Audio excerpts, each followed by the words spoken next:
And now we get into our big stories. WAEC is to consider the deployment of private invigilators as 18 teacher invigilators have been arrested 3 days into the BECE exercise for malpractices, but WAEC says the integrity of the exercise is intact.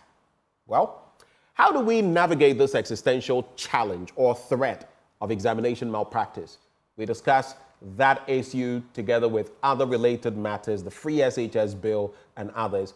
And joining us in the studio, Dr. Clement Apaki is a deputy ranking member on the Education Committee of Parliament. He is also legislator for Builsa South. Later, we'll be joined on the phone by Kofi Asari of EduWatch, Education Watch. And we'll get into the details from there. Doc, good morning. Good morning, Sir Luke. What did you... Soliwa. That is good morning in Buli. Oh. Sir Luke. Okay. So you say good morning. How will I respond? I would say Sir Luke, and then you say Solu Nalong. Solu Nalo. Solu Nalong. Selu Nalong. Yes, you've heard of Nalem clothing. Yes. Nalem clothing. Is that the source, the origin? Yes, Nalem, the founder of Nalem clothing is my cousin. Greg Kanko. Small So bold. Nalem means good, nice in Buli. So Solu Nalong. Solu Nalong. Then It means I am fine, I am good. no, it is the Or? response. So good morning. You say good morning, right? Okay. Then if you want to proceed further, you will say, Kubasa, are you well? Then you respond, Kubasa. So I agree to you in Buli. So Luke, Selu Nalong. good, you've done well. Your first lesson. Okay, so we got some... Vandals are always sharp. Oh, we are so sharp, I'm not surprised at all. We've got some lessons going on this morning. Interesting. I see. Yes. Okay. Well, nice way to start off the conversation. Very well. Let's get right down to it. Education. And in recent times, I don't know what we'll do to cure this bit about examination malpractice, but it appears to have become a hydra-headed problem. I mean, to be fair, we've had it for decades, but it appears now it's taking a different dimension, putting on different clothing. Even before we get to what WAEC has said, over the years, when you follow the figures and the latest releases from WAEC itself, what do you see? Well, first of all, let me say good morning to you and to our viewers, and of course to my constituents who are watching. I mean, as you know, we are in an election year, so many of us are seeking a reaffirmation of the mandate that we are currently serving, which obviously will come to an end. So that is why I had to greet you in Buli, because I know our constituents are watching. They are watching. It's part of my responsibility to also project my people, my language, and my culture as an anthropologist. Indeed. I believe it is very important because it's my identity. So exam malpractices. You are right in indicating that it is not an entirely new phenomena. We grew up to meet it. We heard about it. We went through the same processes, largely. I mean, I did Form 1 to 5, wrote the A-levels, and based on my performance at Sadma Secondary Technical, I went to Nandom Secondary School to do my sixth form, and I wrote the A-levels.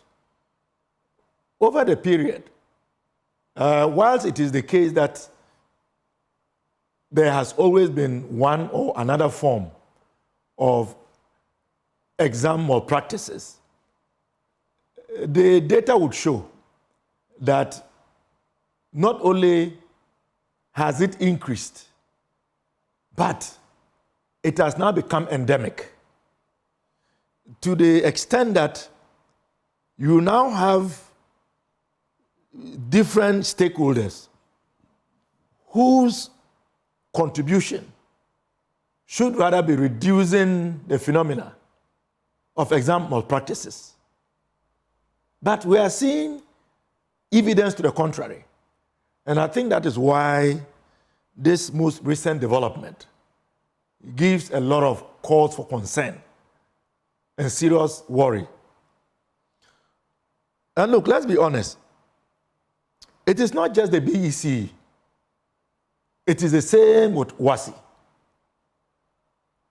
And I remember 3 years ago when, Africa Education Watch issued one of its monitoring reports on WASI. I felt so frightened and terrified. And based on that, I filed a question. But I went on to file a private member's motion, which was admitted by the Speaker and is still standing, asking that Parliament constitutes a bipartisan committee to investigate the escalation in exam malpractices, particularly as it pertains to WASI, from 2013. At the time, I said 2013 to 2021. And although this motion has been admitted by the Speaker, action is yet to be initiated in Parliament around this very worrying issue. And you see, I see a number of factors contributing to what we all now admit has become a canker. In fact, a source of national embarrassment, because you must remember that we are not isolated. We are a member of a community of nations. So when these kinds of occurrences are recorded repeatedly, and it seems to be as though, in spite of, quote unquote, all our best efforts, we are not seeing a reduction or an elimination of the challenge. It doesn't bode well for our regional, continental, and even global image. Because education, we know, is perhaps the most important, if you like, service that one will receive and the service that a nation can offer to its citizens for obvious reasons. And because we also live in a competitive world, when our wards want to move and continue their studies in other parts of the continent and indeed the world, clearly there will be question marks, regardless of whether they were beneficiaries of, if you like, examinations that lacked integrity or not. The broad perspective would be that in Ghana, this is what pertains. And so anyone who is of that country who had received basic and secondary education, their certificate ought to be looked at and scrutinized. And that is not good. Now, with the recent development, and let me begin from there, then we can expatiate. But it was important I laid a broader context. So let's about the issue of bit. exam malpractices and the implications. That is what I sought to do. Right. Now let's drill down to what we are dealing with presently. BECE started, I believe, on the 8th of this month. It's barely halfway through. I'm told the last paper will likely be written on Saturday. I think it will be Arabic. But most of the students are expected to have written their final papers on Friday, which is actually tomorrow. WAEC has an arrangement that it has used over time.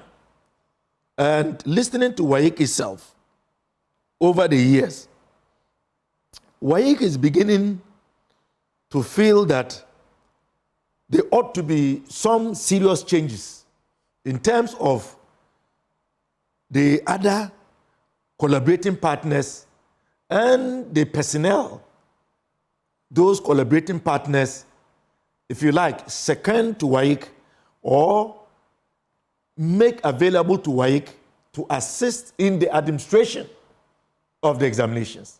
In this case, teachers. And you would expect that they should be to the contrary. You see, it is against the code of ethics. It is against the code of conduct for a professional teacher to assist a student to cheat or to be caught trying to assist a student to cheat in an exam. It is a no-go area. And so to have this report, as of yesterday, I had heard that 18 persons comprising invigilators and supervisors had been apprehended and are being investigated, and some were handed over to the police. Yet that is not going to affect the credibility of the examination, or the sanctity of the examination. For trying to help students to cheat. Two things. One, I expect the Ghana Education Service to identify and sanction those teachers to serve as a deterrent to others, because this conduct is reprehensible. It is even a lot more worrying that it is coming from teachers, because if they have done what they ought to do, and many of them do, and they have properly prepared their students, this will be in the case of schools where the teachers who were apprehended are teachers of that school, then they ought not to try to find these unorthodox ways of giving their students a leg up. That is one. Two, it clearly cannot be acceptable that no matter what the circumstances may be, and I know there are issues. Look, let's be honest. There are issues as far as public basic education is concerned. And one of them is that these students who are writing the BECE have not seen a textbook based on the new curriculum which came into effect in September 2019.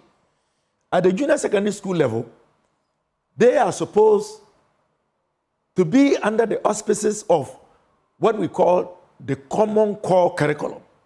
For P1 to P6 is the standard-based curriculum.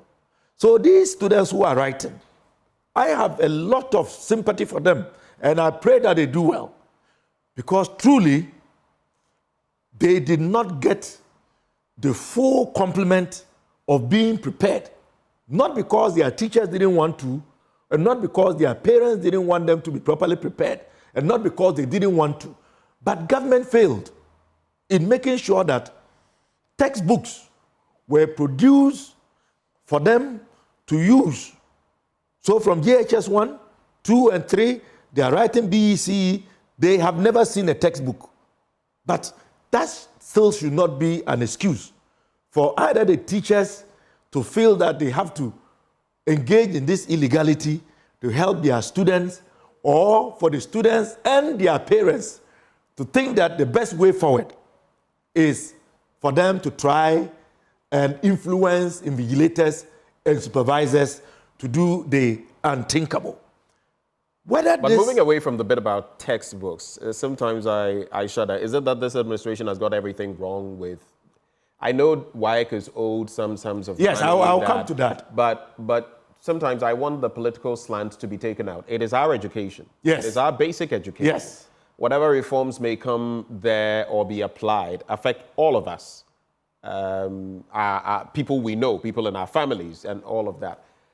On the bit about textbooks, it wouldn't be the first time we've had some challenges, would it? Not this prolonged, and not as far as the textbooks have to do with a new curriculum. I mean, you would agree. You introduce a new curriculum which comes into effect in 2019. And we are in 2024. And yet, the students who are supposed to be beneficiaries of that curriculum change don't even have access to the textbooks. So it definitely is a problem. It is unprecedented, honestly. I don't know of any time in our history where a curriculum has been changed and almost 6 years down the line, year 2019, 6 years down the line, we don't have the full complement of textbooks based on the new curriculum. I mean, even from KG to primary 6, only 65% of the required textbooks have been supplied. For JHS, 0 as we speak. But this problem, so I have a message coming through from an academic. I don't have his permission to mention his name, so I will not.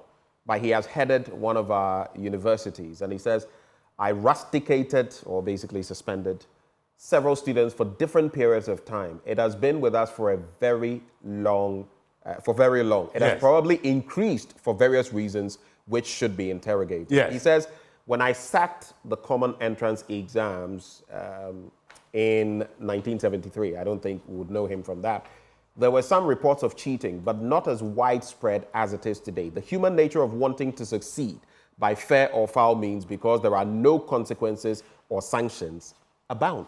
I agree. Then the question then would be, what are some of these reasons that are allowing people or making people feel we can cut corners, making people feel I can study nothing, go there, and then slip in my exam booklet, call my mother on this number. That's right. And think that I can score good grades. But on WAEC itself, its head of public affairs, John Kapi, has explained, he's been trying to give some explanations in reference to the invigilators who have been arrested. He says, quote, we are trying to see what we can do to make an appeal to the Director General of the Ghana Education Service and see what message we can send across to get the invigilators to sit up and do what is expected of them. That was a few days ago. Now, we do know that WAEC is saying the teachers and invigilators who have been arrested for malpractices will face prosecution. Where do we go from here? Stiffer measures? Well, you see, countering also the reasons that people feel I can get away with it. Where do we look for starters? I think it is a hydra-headed monster. It's multifaceted. So the two suggestions you have tabled should work, but we need to do more. And you see, talking about the punitive sanctions, I believe that is the area where we haven't done well as a nation. And I would say WAEC itself too somehow has not done well in pushing that angle. I mean, since I became a member of parliament and since I had the privilege to be a member of the education committee, there is no year that Africa Education Watch and other monitors, including my good friend, comrade Kwame Alovi, have not reported on exam malpractices involving sometimes even some of the security personnel that are deployed to assist, of course, invigilators and supervisors. Yet, we don't hear of the sanctions.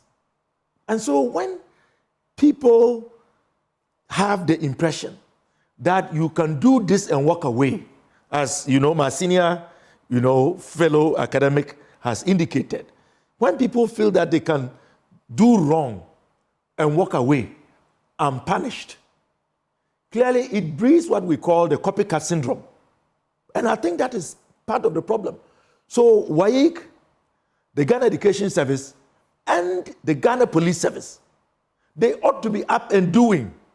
Let those who do wrong, who have been caught doing wrong, be sanctioned, and they should be sanctioned in a way that will be public, so that it then sends a signal and a warning to others who may be tempted to do similar. Is WAEC not doing exactly that? Can you not applaud them for that? They are saying the teachers and invigilators arrested for malpractices will face prosecution. Well, every year that's what they say. That is why I'm making this point. No, but if the people are facing prosecution, is that not a step in the right direction? It's in the right direction, but we as I'm sitting now, I've not seen a report by WAEC or the Ghana Police Service that has been put in the public domain indicating that for 2023's BECE and WASI, these were the number of cases, these were the outcomes. We have not seen that. Have you seen it? So they also need to do something that would elevate this issue to the national level, both as a deterrent and also to serve as a warning and to draw the needed national attention to caution all of us as parents, as guardians, as teachers, and as students. So WAEC should be proactive rather than reactionary. And now when you mentioned parents, in the Ashanti region, we do know that WAEC, the Ashanti Regional WAEC, has stated that parents, teachers are no longer allowed to go to exam centers. That's a step. I agree. They have adopted a step and said, don't even come within a certain perimeter. I agree. Don't come here. I agree. And you see, WAEC, quite honestly, is constrained as we speak. You're going to talk about money? Well, yeah, because it's related, right? Because WAEC is saying, in fact, one of the proposals I have heard is that WAEC is considering recruiting, training, and deploying its own invigilators and supervisors. I heard, the public relations, was it the media liaison officer, Mr. Kapi. He said that. But if WAEC is to do that, WAEC would need a lot more resources. Well, one of the benefits of the arrangement between WAEC and the Ghana Education Service is that the teachers obviously are employees of the GES. So the type of remuneration or stipend that they will get, not much, for the services that they are providing to assist WAEC in undertaking its obligation, which is a very important national assignment as far as we are concerned, would not be at the same level compared to if they were to recruit, train, and deploy their own invigilators. Has that not always been a problem? Has that not always been the case? In terms of what? What are you just saying? No, so I'm saying that WAEC now thinking about going solo in the wake of this revelation, then they would have to marshal and mobilize more resources if they are to replace the GES supplied, if you like, quasi-staff that they currently get to help supervise and then, invigilate. But I'm saying that the GES, like you say, quasi-staff, has that not always been the case? That's what I'm saying. But WAEC is now saying, look, even they are beginning to disappoint us. So you subscribe to that move? Yeah, I think that if WAEC feels very strongly that deploying their own invigilators and invigilators would solve the problem, why not? These people they are going to deploy are still going to be Ghanaians, human beings who are still corrupt. That is where I have said one of the... We could do this, get funding for that, and still realize that. And the truth is, you will never have an exam that is foolproof, that has no element. If we want... It is on the ascendancy, but you will not have an exam that is without... I agree.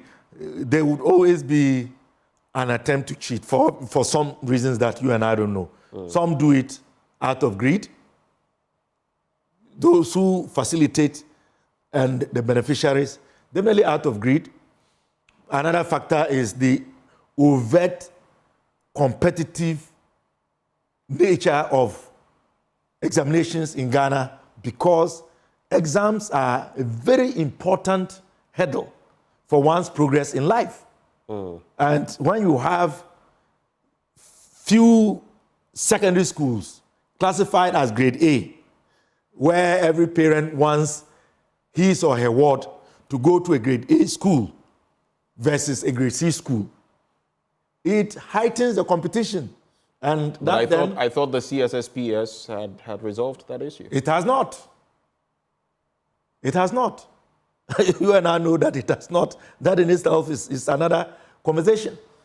So I'm just now trying to tease out some of the factors that would promote, exam malpractices. And then also the issue of people feeling that they can do it and get away with it. So yes, it is true that once it is a human endeavor, there is bound to be one or two instances. I mean, that is tolerable. But when it becomes endemic and it seems to be on the ascendancy, year in, year out, then we need to do a holistic rethink about the entire architecture. And I think that is the angle that WAEC is approaching. Look, if we want to be honest, we ought to also look at deploying technology to address some of these. Like what? Well, CCTV one, but the other component eventually, which is what is happening in other parts of the world, is that, computer-based. Computer-based. I mean, we ought to get to a stage where students will write their exams on their computers in the schools that they are. They don't have to go to any other center. Even managing the basics. It is happening in other parts of the world. It is, I agree. So, I've taken forward, exams right? like that, but the question is, at that level, looking at our logistical constraints, WAEC itself is bleak when it comes to funding. No, but we are having a conversation. Securing computers and the technology and all that software. We are having a conversation. That's why I'm saying a time to come. We would have no choice anyway, because the way the global system is going, eventually this is going to become standard. But in the immediate, what do we do? Let's sanction the few teachers, and I say few, because we ought not to bastardize the almost 600,000 teachers from KG to, senior high school 3, because maybe some 16 or 18 teachers have misconducted themselves. But it should be a wake-up call. But to me, this that we are talking about is a macrocosm of how our society's moral compass has deviated. As a nation, our morals have decayed to the extent that wrongdoing doesn't seem to be that much frowned upon. And for me, this is just an example, because... Is it just now, or is it that this has been, festering for a while? It has been festering, but we are seeing it, and don't take it from me. Many well-meaning Ghanaians have made the same pronouncement, that we have lost our moral compass. I mean, we celebrate wealth without even thinking about the source of the wealth, and we think it is okay. Why should we do that? We celebrate success without bothering to question how that success was obtained. Well, and that is the case with this that we are talking about. So the students who are going to come out, we are going to celebrate those who are going to do well, without even pondering over the possibility that they may have been beneficiaries of underhanded imagination. The means justify the end. Exactly. That is the society that we have become. And that is very unfortunate. So this is a macrocosm of what we have become. What then would be your solid solutions? Reset this nation. What then would be your solid solutions to proffer? Assume you are education minister around a time like this. What would you do in the immediate term, medium term, plan for the long term? Just encapsulate them in about a minute. I would have, by now, held a meeting with WAEC, because, as I told you, I've filed a private member's motion on this matter 3 years ago, which will tell you that it's a matter that is dear to me for good reason. I would have held a meeting with WAEC to discuss with them how they feel the state can intervene to ensure that what they do is done in a manner that would engender global integrity as far as the certificates they award to our awards are concerned. Because they are the experts. They know what ought to be done. And we have had some meetings with WAEC as a member of the Education Committee. And I even have here WAEC's presentation to our committee in preparation for the 2024 budget. And WAEC has always told us the challenges that they face. So that would be one, that conversation. Two would be to ensure that WAEC is adequately resourced. So that when government says that we are going to absorb the examination fees for all BECE students and WASI students, government pays WAEC in a timely manner, rather than this tendency where government has to wait for WAEC to come public or to solicit the support of the Parliamentary Select Committee on Education to raise alarm bells for government then to remit in an attempt to defray an indebtedness. As we speak, out of the 80 million Ghana cedis owed WAEC, as far as we know, government has only made available 47 million. Okay. And so the point number two would be to ensure that WAEC is properly resourced in terms of government meeting its obligations to WAEC in as far as the provision of services are concerned.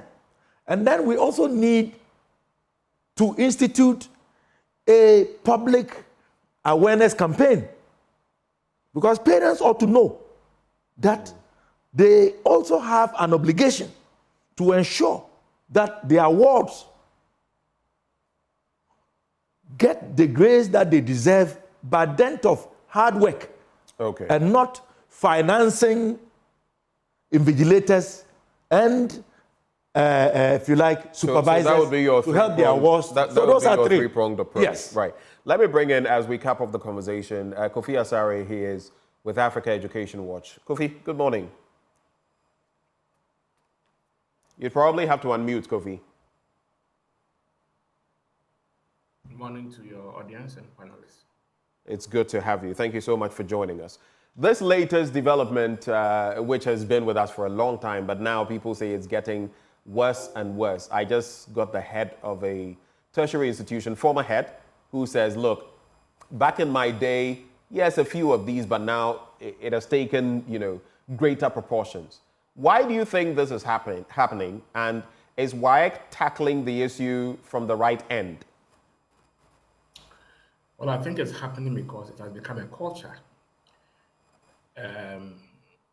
The Act is no news. I mean, since we started monitoring examinations in 2020, the Act is no news.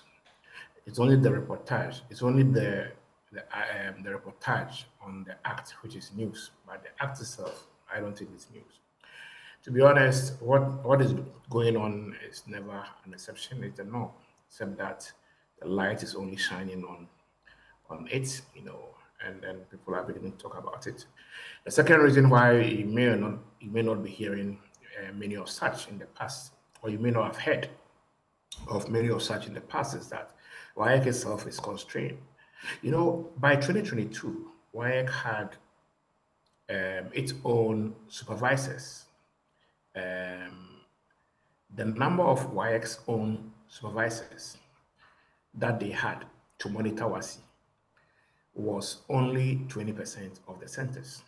So WAEC had about 770 centers, and they had only about, less than 150 supervisors. The meaning is that they were able to be in only 20% of the centers at any given time. Now, this is WASI, which had then, 2 years ago, about 770 centers. BECE has 2,000 plus centers. So how do you expect WAEC to use their own supervisors to BECE? It's not going to happen. So the few places that WAEC's limited supervisors who will be available are the ones that you hear such stories coming from. But where in majority of the centers, over 95% for BECE, where they are manned by GES staff and teachers, I'm sorry, you won't hear anything. But the same thing goes on there everywhere, rural, urban. So you're saying that by and large the GES staff are complicit.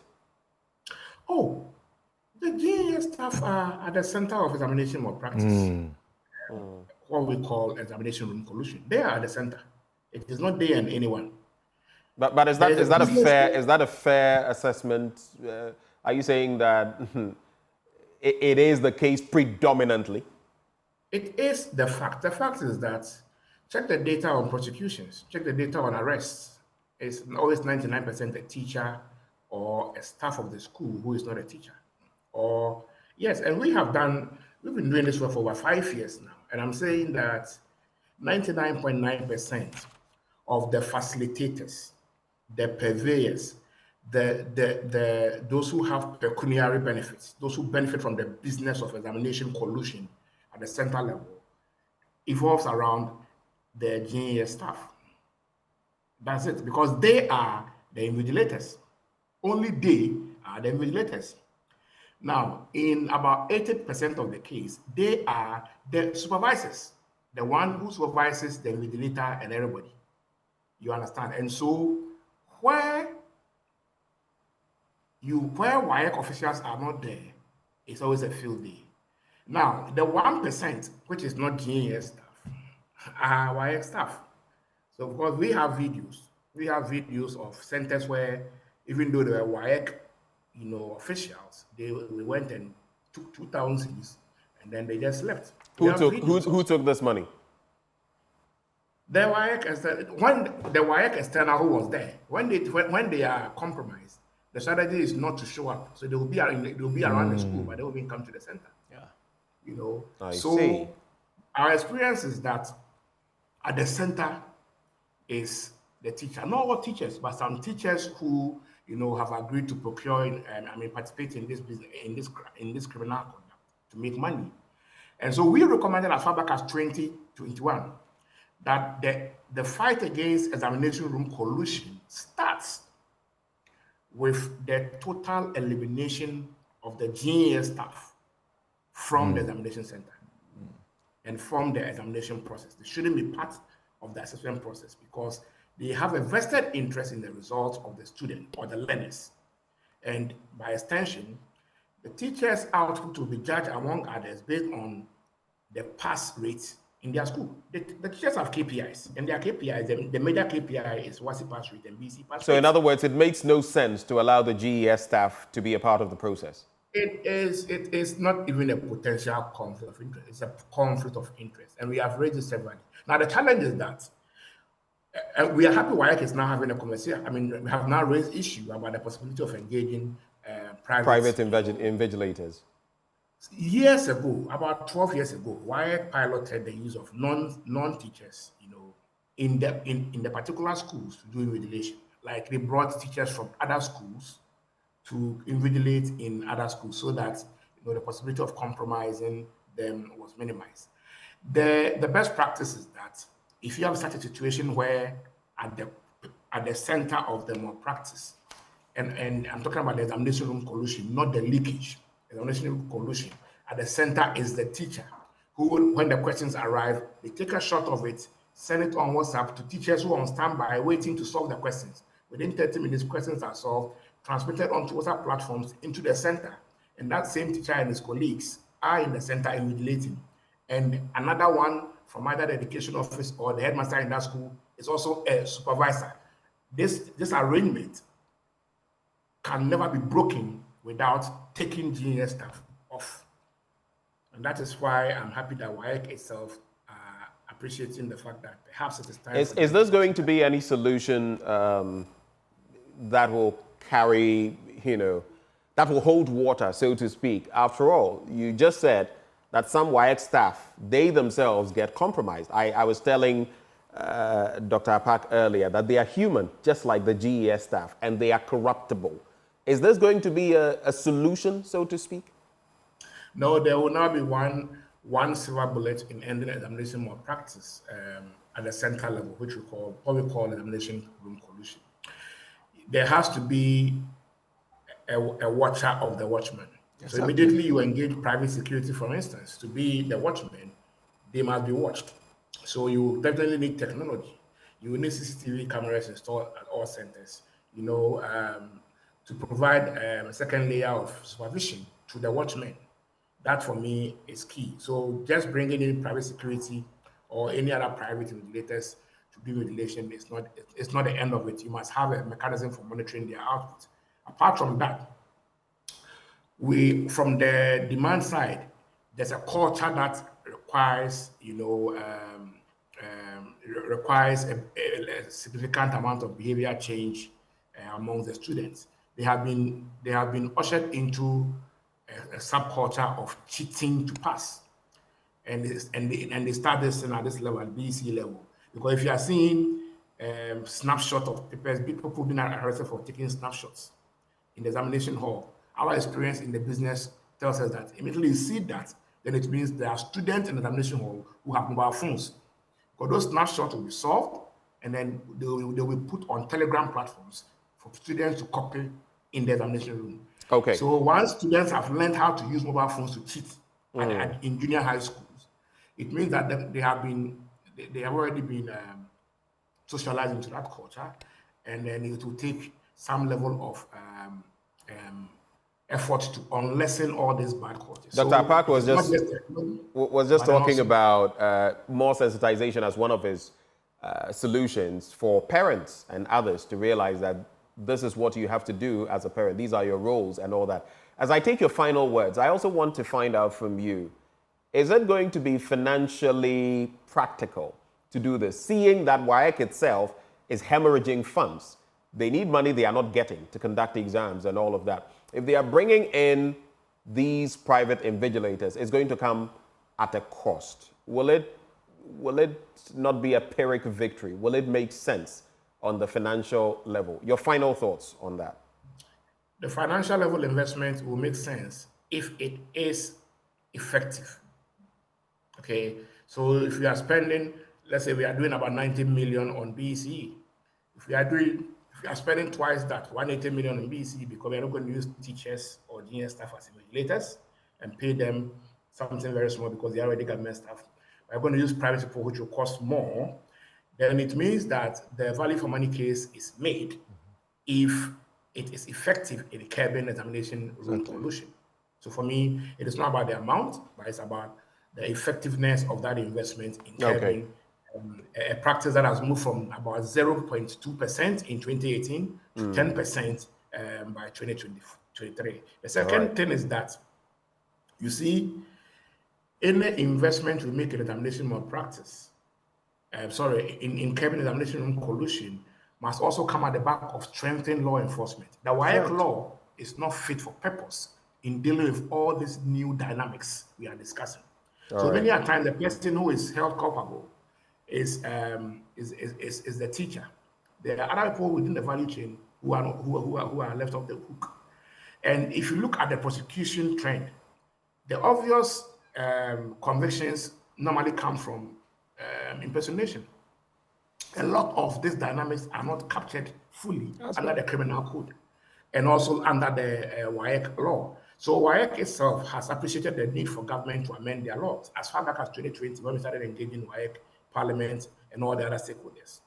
But since then, we've not seen any effort to amend WAEC's laws to make it bite more in terms of the new emerging dynamics in this whole business. So this will come on at the back of an effective WAEC law that is biting enough to deter both students and teachers and all other protons within the entire examination fraud network. Kofi, thank you so much for the insight on this conversation. We're grateful for your time. That is Kofi Asare. He's with Africa Education Watch. A minute. Yes. Final thoughts. Yes, I agree with Kofi. And in fact, the Minister for Education is the one that should lead the effort to get the WAEC law changed so that it can be fit for purpose in this century that we are. So, and that is why when you asked me the question earlier on, that if I were to be in the shoes of the minister, what will I do? And I said I would engage WAEC to see what needs to be done. And of course, this is one thing that ought to happen. By the nature of our system, WAEC itself has no capacity to come to Parliament and seek any amendment to a law or to enact a law. It has to be done by the sector minister under whose jurisdiction WAEC is an agency. And in Ghana, WAEC is under the Ministry of Education. So I agree with him. And you see, he confirms the issue of laxity in prosecution. We don't hear much about the prosecutions. And that well, at least now change. some of them have come to the fore. Doc, it is always like that at the beginning. That you know. Well, we can build upon that. Dr. Clement Apak is a legislator for Builsa South. He is also Deputy Ranking Member on the Education Committee of Parliament. We also had Kofi Asare of Africa Education Watch. I have this message coming through from the former head of a tertiary institution I mentioned. Unfortunately, I have to wrap quickly. Clearly, the moral decadence in all facets of our lives has just permeated our exams. In the past, we have admitted a few students with straight A's to some programs who just couldn't cope. In other words, they got the A's, but maybe not through the right means. So they came and they could not cope. This is one of the reasons entrance exams have been introduced for some programs in our universities. I personally think we have enough laws to govern our exams. We need a morality campaign from kindergarten. And I might as well say, for example, in places like Ashesi, you know, they have this thing where the honor code. They leave you. All right? It's called the honor code. If you do otherwise, you lose everything. That's right. So, and the honor code, no invigilator, nothing. Everywhere. Thank you so much, Dr. Apak. And my gratitude to Kofi Asare as well. Under the distinguished patronage of Her Ladyship Justice Gertrude Tokonu, Chief Justice of the Republic of Ghana, the UPSA Law School proudly presents the 2024 Lifetime Achievement in Law Award and Honorific Lecture. The event presents a rare but high-level opportunity to recognize and acknowledge the outstanding and exemplary contributions of notable Ghanaian personalities in the areas of the rule of law, governance, and the legal academy. This year's Lifetime Achievement in Law Award will be conferred on Nana Dr. SKB Asante, Paramount Chief of Asante Asokore and former Director, United Nations Center on Transnational Corporations and Chairman of the Committee of Experts, which drafted the 1992 Constitution of Ghana at an august ceremony befitting the aura of the occasion. The event comes off on Thursday, the 25th of July, 2024 at 5 p.m. at the Kofi Ohene Konedu Auditorium at the UPSA. Just visit the social media platforms of the UPSA Law School or call 0245-347-946 for more information. Do stay. We have a lot more action coming your way shortly.